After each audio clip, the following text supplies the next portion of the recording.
အောင်စပူနဲ့ဆိုင်းရင်မိုးကြောင့်အရင်ကလုံနေရမရနာမည်ကျလာတဲ့မင်းသားဖို့ရှိ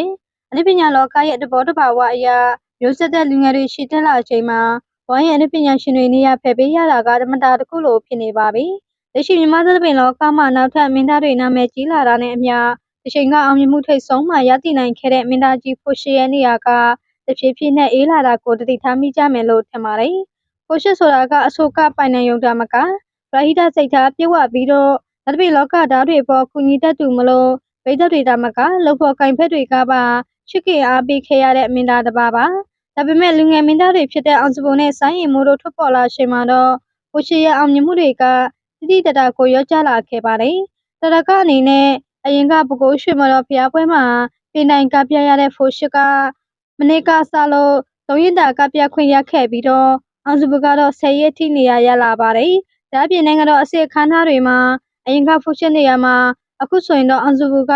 ဝင်ရောက်ကပြနေရတယ်လို့တောင်ပြုံးပွဲလို့နာမည်ကြီးရိုးရာပွဲတွေမှာလည်းဇိုင်းရင်မိုးကကွန်ထရက်ယူလာနိုင်တာပါဒီလိုရှင်တွေကြားမှာဖုတ်ရှင်းတရားဇာလမတွေကိုတောင်လျှော့ဈေးနဲ့ရောင်းချလာရတဲ့အထိဖြစ်လာပါတယ်အဲ့ဒီရေးစီးကြောင်းအရာအပြောင်းလဲတွေဖြစ်ပေါ်လာတဲ့အပေါ်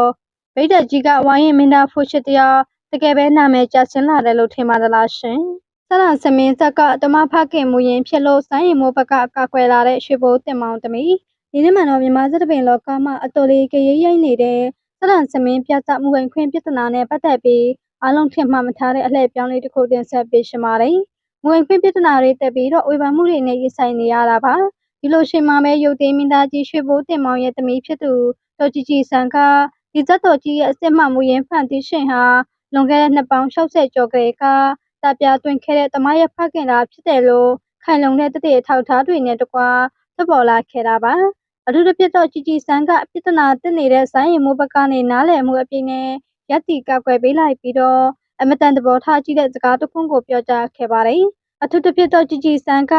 ပြဿနာတက်နေတဲ့ဆိုင်းရင်မိုးဘက်ကနေနားလည်မှုအပြည့်နဲ့ရက်တီကောက်ွယ်ပေးလိုက်ပြီးတော့အမတန်သဘောထားကြည့်တဲ့စကားတစ်ခုကိုပြောကြားခဲ့ပါတယ်ဓမ္မကဖခင်ဖြစ်သူရဲ့မူလဖန်တီးမှုဇတ်တော်ဖြစ်တာကြောင့်အဖေဖြစ်သူကိုအတိမပြုပေးမယ်ဆိုရင်ဆိုင်းရင်မိုးအပါဝင်ပဲဇမင်းသားကိုမဆိုဒီစရန်စမင်းဇတ်တော်ကြီးကိုလိုလိုလလကပြခွင့်ရှိတယ်လို့သဘောထားကြီးစွာနဲ့ခွင့်ပြုပေးလိုက်တာဖြစ်ပါတယ်။မင်းတို့တွေအကုန်လုံးအဖေတရှင်တွေဇတ်တွေကိုတုံးဆွဲခွင့်ရှိပြီးစတင်ခဲ့တဲ့မိသားစုကိုအတိမပြုစေရှင်တဲ့တမရဲ့ဆန္ဒကိုလေးလေးနက်နက်ထုတ်ဖော်သွားခဲ့တာပါ။ဝင်ခွင့်အငင်းပွားနေကြချိန်မှာ